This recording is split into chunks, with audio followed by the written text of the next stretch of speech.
The sea has always had its own calendar, one that ignores the names we give to months and years and counts instead by tides, winds, and the slow wheeling of stars.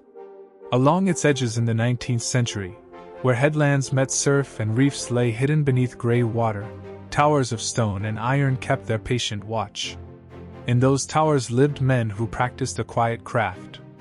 They rose before dawn and stayed awake through long nights, attending to flame and glass with the same care a gardener gives to his roses or a bookbinder to a rare volume. Their days were not written to be read aloud at banquets or carried by newspapers from town to town. They were written in lampblack and salt spray, in ledgers that smelled faintly of oil, in footprints worn into spiral stairs. This is what their lives were like, when the world outside was still learning the language of steam and steel, and ships moved by canvas and nerve along dangerous coasts. Where are you watching from, and what time is it there? If you enjoy quiet history like this, consider subscribing before you drift off. The keeper woke to the last weakening of darkness. Some mornings had a clean edge, the horizon a thin line of pale silver where sea met sky. Other mornings opened like a slow breath, fog dampening sound and softening every shape so that even the gulls seemed hesitant as they glided past the lantern room. He moved carefully, not out of fear but out of respect for routine. Boots placed beside the bed faced the door, the heavy coat hung on its peg. The logbook lay ready on the small table with its pencil sharpened and set parallel to the spine. He knew where each thing belonged because repetition was a kind of safety, and a lighthouse was built upon the discipline of small things done well. He climbed the stairs before speaking a word.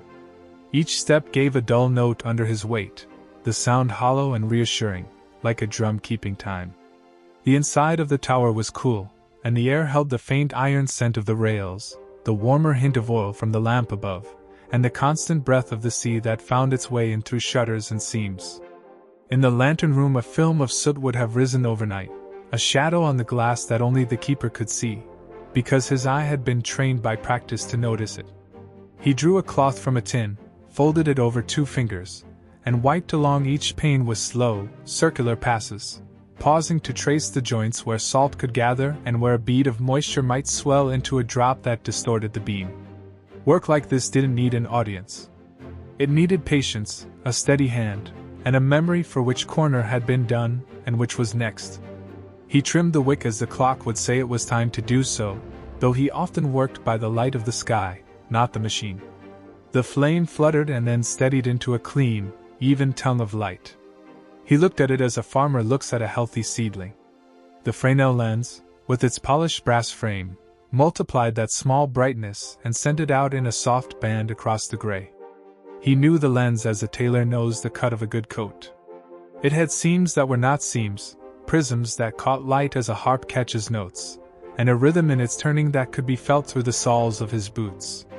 He wound the clockwork with both hands, the chain running like a necklace for a giant into the shadowed shaft below, and listened to the gentle descending tick that meant the machine would keep its pace until his next round. Only then did he write his first line of the day. He didn't try to decorate his thoughts. He wrote weather. He wrote wind and direction. He wrote the hour of extinguishing, and if there had been any trouble through the night, smoke in the lantern, a momentary sputter in the flame, an unusual swell or a bell heard from the dark, he wrote that down too. The script was neither hurried nor stiff. It was as even as the turn of the lens, the same letters day after day, the calm handwriting of a mind trained to move without waste. Breakfast was never grand. Oatmeal cooked until it lost any angle or sharpness, salt cod softened in water drawn from a rain barrel and heated on the iron stove, strong tea that filled the small kitchen with a clean, tannic smell. If there were eggs, he handled each one as a small privilege, collected from the hens in a coop set against the lee side of a shed where the wind could not bully them. The cup in his hand had a crack that had never lengthened, the saucer a rim of weakness that had never broken. He ate slowly, the bowl warm against his fingers, and paused once or twice to listen, not to the sea, which was always there, but to the human sounds that might come on the rare days when the tender from the mainland was due. Between breakfast and noon, he walked the boundary of his world. If his station stood on a headland connected by a narrow path to the land, he would follow that path to its last safe point, and stand where grass gave way to rock.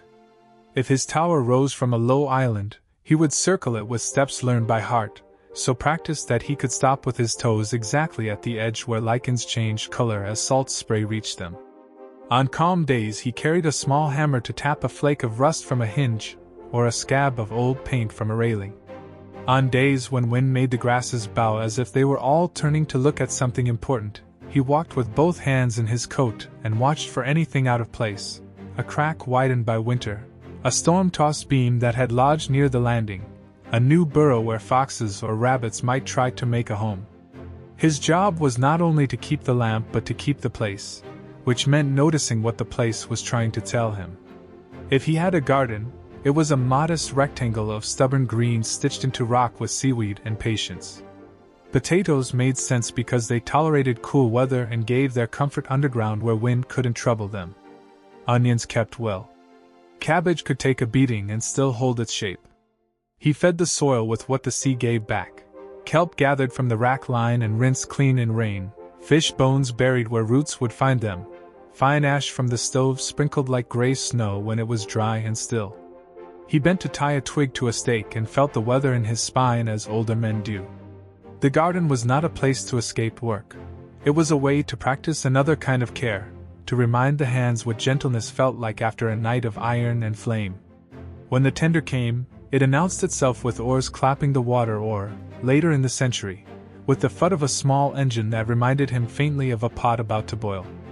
2 or 3 men would climb the short ladder at the landing, their boots leaving wet signatures on the stone steps. They brought oil in heavy tins, the seams soldered and bright, coal in sacks that stained the hands, flour that had the dry, sweet smell of mills, and sometimes a letter wrapped in paper as if it were more delicate than it needed to be. The men did not linger. They knew the sea was a demanding employer. They took the keeper's scrawled list of what he would need next time, shook his hand, and pushed off. As the boat's stern swung out, he often felt the silence return not as a lack but as a presence that resumed its rightful place around the tower. On a still day he polished metal until it did not merely shine but held the soft suggestion of his face in the curve of brass. Brass liked to be noticed, and a well-kept lighthouse showed its pride not by fancy trim but by surfaces that told you a careful hand had been here. He tightened bolts that no storm had loosened, not because they were loose, but because the act itself reset his sense of order. He checked the shutters that protected the lantern panes from stray stones the wind could throw, and he tested the bell that might have to speak when the light could not be seen. Have you ever imagined living like this? Tell me in the comments if you'd last a week like this. Afternoon had its own sound. Gulls argued midair for no reason a human could understand, and their calls fell away into distances that only the sea could measure. The tower did not creak, it settled. The stove gave a sigh when its draft was opened or shut. Books rested where they always did, their cloth covers faded unevenly by the light that drifted in. He read a page or two the way a careful man eats, slowly, not to finish but to inhabit the moment. Navigation manuals had their beauty, tables and terms built with confidence that numbers could be trusted, but he kept a few pages of poems tucked into an almanac for evenings when there was nothing to mend and too much to remember. He read them without chasing interpretation, letting simple lines keep him company. When fog came, he felt it first as a difference in the way sound moved. The world's edges drew nearer and grew soft. The bell on the reef to the south sounded not farther or closer, but gentler, as if someone had put a blanket between ear and clapper. He lit the fog signal as the station's instructions required, set its rhythm, and recorded the hour. A foghorn later in the century gave a voice to the tower that could travel farther than any bell, a low, unmistakable note that said to ships, "Someone is awake here. You are not alone." The horn's talk was not conversation. It was reassurance without ornament, which is a fine language for the sea. Evening arrived as a gradual lowering of the day's lamps. The keeper washed his hands and, with them, shed the small grit that crept into every job. He tied the laces of his boots with the same straightforward knot he had used since boyhood and tucked the ends so they wouldn't catch on the stair rail. The first step always felt a degree cooler than the kitchen tiles. He climbed without hurry. At the top, he paused before he lit the lamp, partly from habit and partly from a wish to meet night on its own terms, a moment of courtesy acknowledged between worker and work. Then flame met wick, and wick met air, and the lens accepted the task it had been built for. The machine took up its measured turn. Outside, darkness did not object. It simply withdrew from the path the light traced. Night belonged to the keeper not as a possession but as a responsibility. He moved between the lantern and the workbench, between the small chair set by the window and the door that led to the gallery. He had learned the rhythm of visits, an hour, then another, until the whole night was parceled into rounds that were similar but never the same. He looked at the flame for smoke and for the quiet clinging shadow that warned of soot. He listened to the regulator, and caught the high ping that meant oil had found its level, and would feed without complaint. He stepped out into wind and felt on his cheek what a barometer would mark in a dial. He kept time with the revolving light, and if you had asked him how late it was, he might have answered with a number. But he might also have said, simply, 1 more turn. Ships showed themselves at night by faint signals. A masthead light might prick the horizon, then dip, then rise again as the ship rode swell. Sometimes there was nothing to see at all, just a sense the keeper had that someone out there was looking back toward the land with the same concentration with which he looked out. He had no romance for wrecks.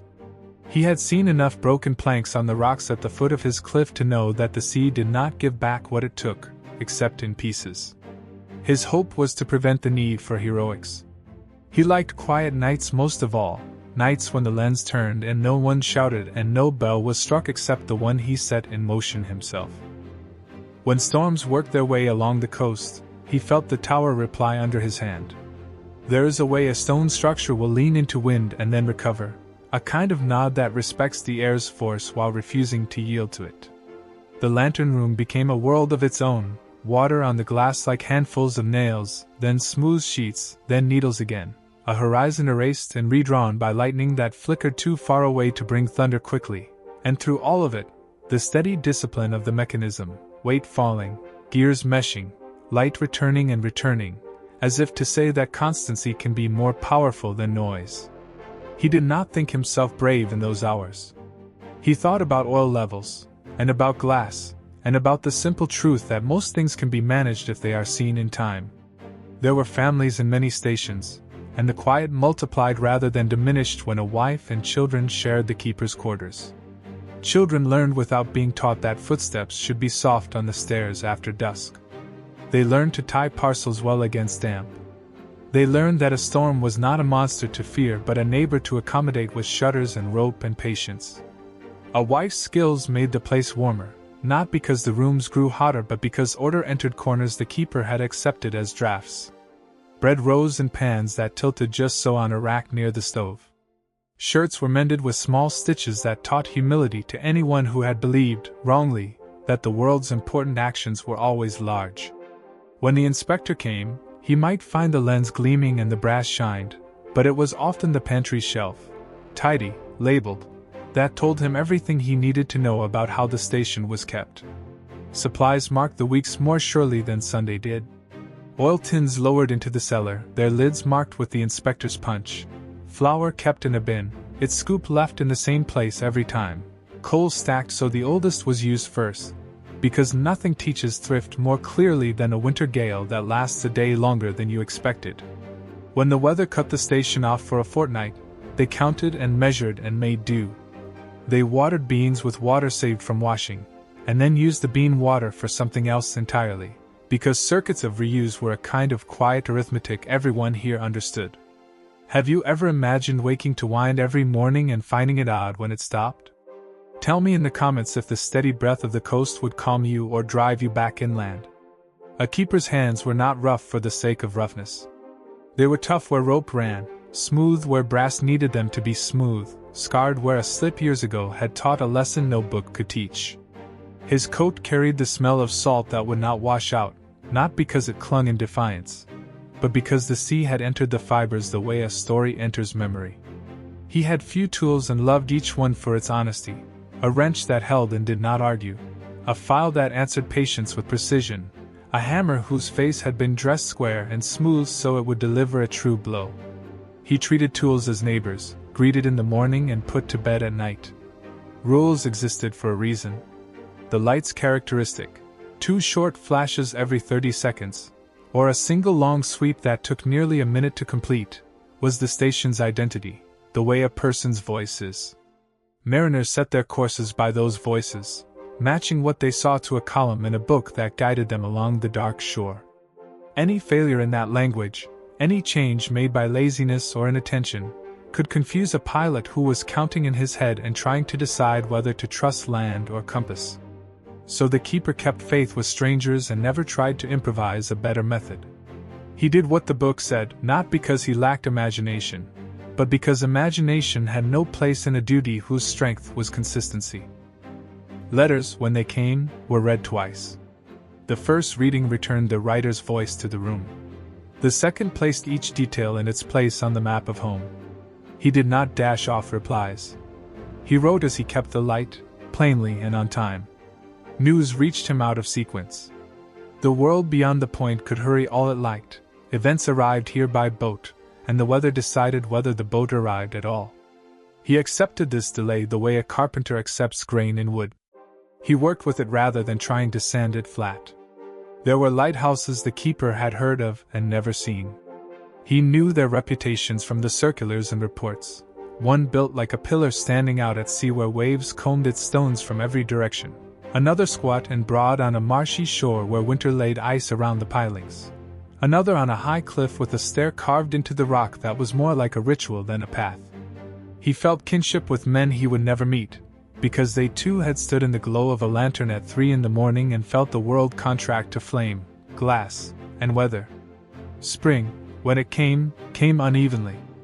A warm day and then a raw one, sun like a promise and then rain that told you promises are not the same as plans. Grass crouched and then sprang. Birds returned to ledges that had been empty for months and argued over exactly the same nests, as if the winter had taught them nothing. The keeper opened windows to trade rooms full of old breath for new air. He painted where paint had suffered and took quiet pride in lines newly straight. Summer was bright work and small repairs. The lens liked to collect dust in a ring the eye could not see until the late afternoon sun struck it from a particular angle.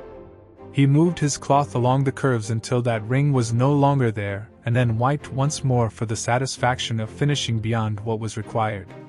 Children, if they were there, slept on the warm floor after dinner with books open but unread, their hair riffling in a breeze that found its way in past the latch.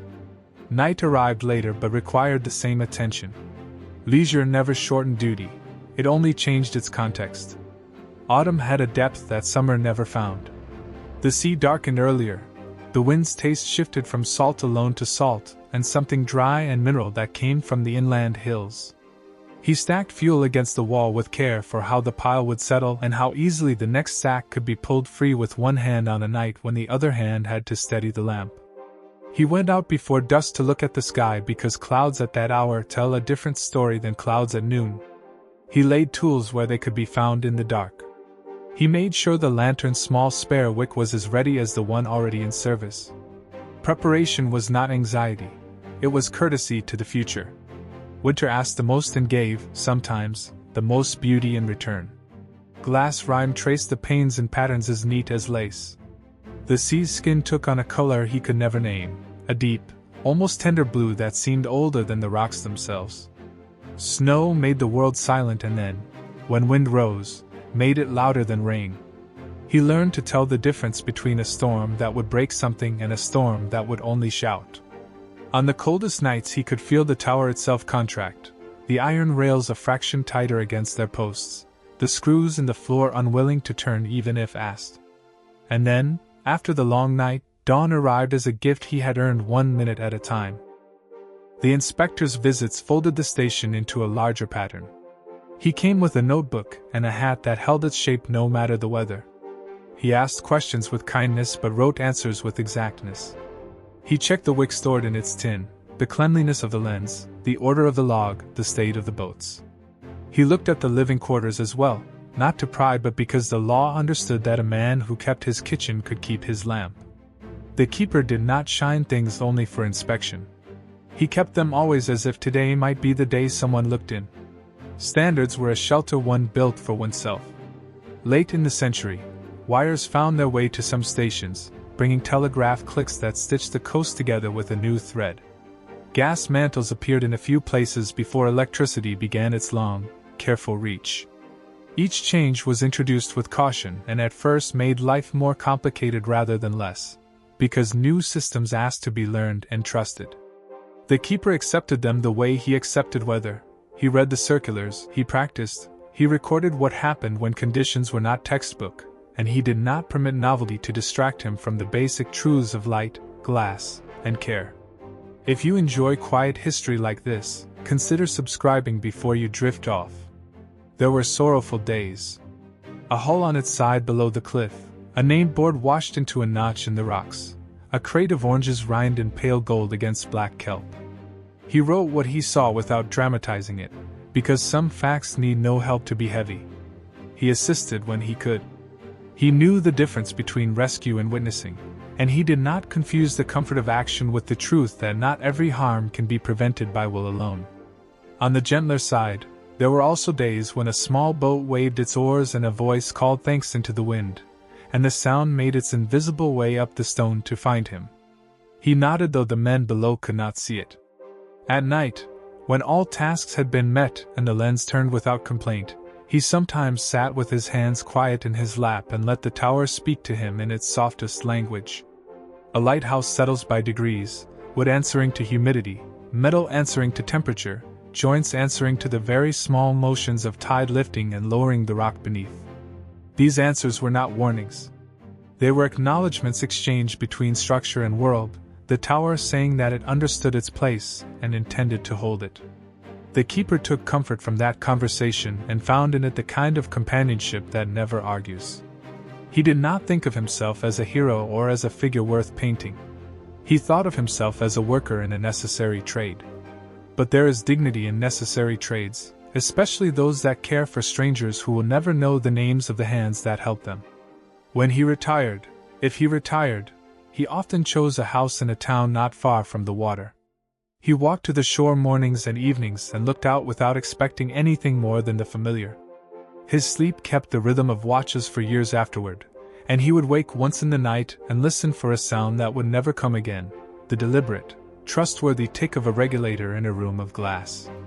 On the last evening of his service, there might be a second cup of tea, poured not for thirst but for the shape of the moment.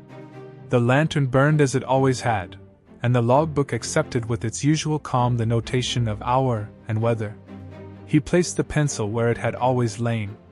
He looked at the lens the way you look at someone you have worked beside for a very long time and for whom you feel respect that requires no words. He wound the clockwork and felt the chain rise and fall one more time. He put his palm on the brass frame for an instant, and then drew it back. The tower would go on without him. The sea would go on without the tower. He did not find either fact unkind.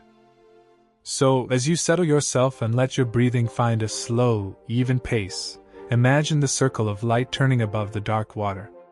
Imagine the keeper's boots on the stair, regular, unhurried, sure. Imagine the little things that make a life, a folded cloth, a wick trimmed clean, a note written in neat hand that says only what needs saying and nothing more. The night is wide and the sea is old. The lamp burns steadier than thought. Ships pass and never know how near the rocks they were. The keeper tends and writes and rests and tends again. In that repetition lies a kind of peace, the sort that teaches us, gently, how to be. If you enjoy quiet history like this, consider subscribing before you drift off. And if you've ever pictured yourself living on a lonely point with wind and waves for neighbors, tell me in the comments if you'd last a week like this.